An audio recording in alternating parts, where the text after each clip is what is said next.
Negligence of duty to সম্পূৰ্ণ দেখা গৈছে যিবোৰ ভিডিঅ' সাৰ্কুলেট হৈ আছে এতিয়া দেখা গৈছে জুবিন একেবাৰে সম্পূৰ্ণভাৱে তেওঁ এক্সস্টেড হৈ গৈছিল সেই সময়খিনিত আকৌ লাইফ জেকেট নোহোৱাকৈ সাঁতুৰিবলৈ পানীত এৰি দিয়া এই বস্তুবোৰ আমি আচলতে বহুত দেৰিকৈ দেখিছোঁ 6-7 দিন যোৱাৰ পিছত আমি এইবোৰ ভিডিঅ' দেখিছোঁ আৰু শেষৰ সময়টোত সেই ভাগৰুৱা সময়টোত চাগে মই মানে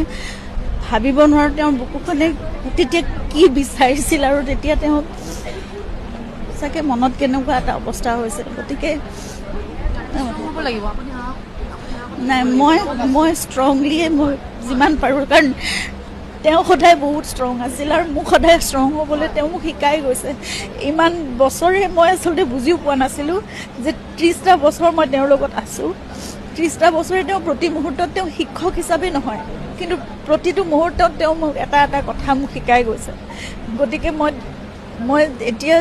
তেওঁ কি বিচাৰিব পাৰে তেওঁৰ কাৰণে কি কৰিব লাগে মই সেইটো নিজৰ ওপৰত মই ভাবোঁ মই সবল হৈ কৰিব পাৰিম কিন্তু তেওঁ থাকোঁতে মোৰ শক্তিটো আৰু বহুত বেলেগ আছিল কিন্তু এতিয়া মই জানিব বিচাৰোঁ আচলতে প্ৰকৃততে ঘটনাটো কি হৈছিল আৰু কিয় এনেকুৱা হ'ব লগা হ'ল এনে এজন ব্যক্তিৰ লগত নাই ঘটনাৰ পিছত সেই ঘটনা যেতিয়া খবৰটো পাইছিলোঁ তেতিয়া মই সিদ্ধাৰ্থকে সুধি আছিলোঁ কাৰণ কাৰো ফোন লগা নাছিল পিছলে কাৰো ফোন মই একেবাৰে নাপালোঁ মই ইমান চেষ্টা কৰিছিলোঁ বিচাৰিছিলোঁ যে মোক আচল ঘটনাটো কি হৈছে কওক মই কৰি আছিলোঁ ফোন মই খবৰ তেওঁলোকৰ পৰাই পাইছোঁ প্ৰথম তাৰপিছত আৰু মই কাকো ফোনত নাই পোৱা একো মানে ইমান বিচাৰিছিলোঁ যে তেওঁ ভণ্টি আৰু মই ইমান ৰিকুৱেষ্ট কৰিছোঁ সকলোকে যে মোক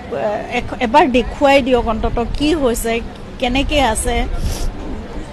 নাই একো দেখিবলৈ নাপালোঁ না ভিডিঅ' পালোঁ না এটা হেৰি পালোঁ তাৰপিছত কিন্তু ফেচবুকত বা হেৰিত এইবোৰ ভিডিঅ'বোৰ ওলায়ে আছে এটা এটাকৈ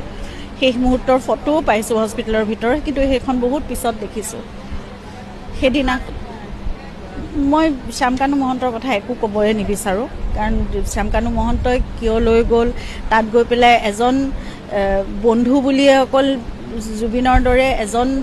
ব্যক্তিক এটা সত্তাক এজন শিল্পীক কেনেদৰে ৰাখিব বিচাৰিছিলে সেইটো কথা মই একো বুজিয়ে নাপালোঁ না কোনো মেডিকেল এছিষ্টেঞ্চ আছিল না কোনো ছিকিউৰিটি আছিল না তেওঁৰ প্ৰতি বিশেষ কিবা এটা মানে থকাৰ তেওঁৰ খোৱাৰ তেওঁৰ যত্নৰ কাৰণে কিবা এটা বিশেষ কিবা ব্যৱস্থা কৰা হৈছিল বুলিও মোৰ সন্দেহ আছে সেইবোৰ কথাত আৰু একো কৰা নাছিল আচলতে আৰু শেষ মুহূৰ্ততো দেখা গৈছে তাত যিসকল উপস্থিত আছিল সিদ্ধাৰ্থে হওক শেখৰে হওক বা তাত উপস্থিত যিসকল অসম এছ'চিয়েশ্যনৰ যিকেইজন মেম্বাৰ আছিল তেওঁলোকে জুবিনৰ কোনো